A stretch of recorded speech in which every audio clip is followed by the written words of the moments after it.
Halo semua, perkenalkan nama saya Grace Deanis Putri Syanipar. Saya dari Prodi Pendidikan Bahasa dan Sastra Indonesia. Hari ini saya kembali lagi untuk menyampaikan atau mereview ulang hasil presentasi kelompok 8 kemarin. Jadi kelompok 8 kemarin itu membawa judul Ikhtisar Sejarah Sastra Indonesia oleh Ajib Rosidi.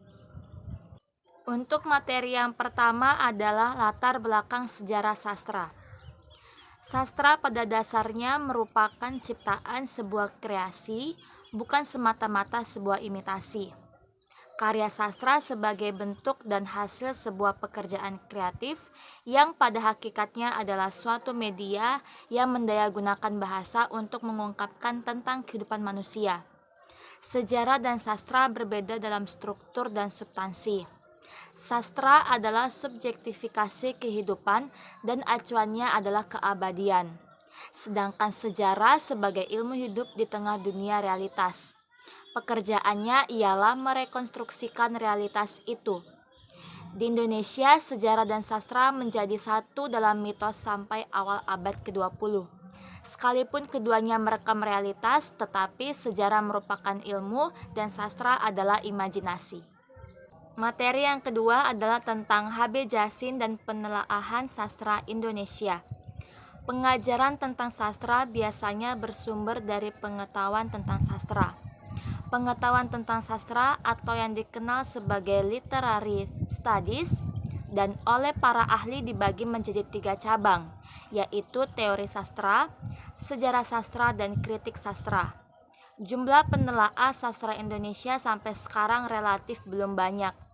Pada masa sebelum perang kita kenal ada Takdir Alis Jabana dan Armijin Pane. Baru kemudian muncul penelaah sastra Indonesia yang mengabdikan seluruh perhatian dan hidupnya kepada pekerjaan itu. Orang itu adalah H.B. Jahsin yang pada tahun-tahun menjelang Jepang datang bekerja sebagai sekretaris majalah Pujangga Baru. Selanjutnya adalah tentang karya-karya sastra H.B. Jahsin. Yang pertama ada Bacaan Mulia Al-Quran. Yang kedua Gema Tanah Air, Prosa dan Puisi tahun 1951. Dan yang ketiga adalah Khairil Anwar, Pelopor Angkatan 45 tahun 1956. Selanjutnya adalah tentang masalah angkatan. Masalah dalam sastra Indonesia menjadi ricu dan kacau karena tidak ada pengertian yang jelas mengenai makna istilah angkatan itu sendiri.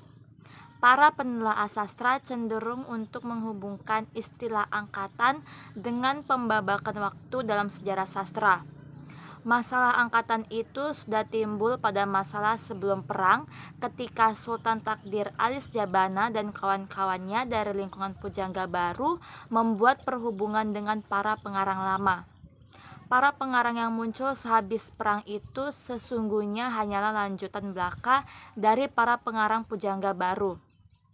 Mereka menganggap bahwa peperangan sesudah mempunyai identitas sendiri, antara lain Khairil Anwar, Sitor Situmorang, H.B. Jahsin, dan lainnya juga memberikan warna pada identitas para pengarang Pujangga Baru, yaitu Sultan Takdir sampai pada perbandingan-perbandingan yang ekstrim.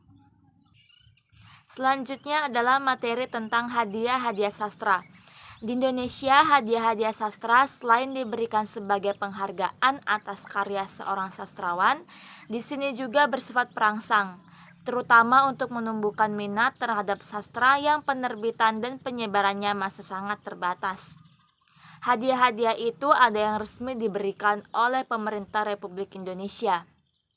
Hadiah-hadiah sastra tersebut adalah yang pertama, Hadiah Sastra Nasional BMKN. BMKN tahun 1953 memberikan hadiah sastra untuk karya-karya sastra terbaik. Yang kedua, hadiah tahunan pemerintah, memberikan hadiah kepada seniman dan ilmuwan yang dianggap paling berjasa beserta sastrawan.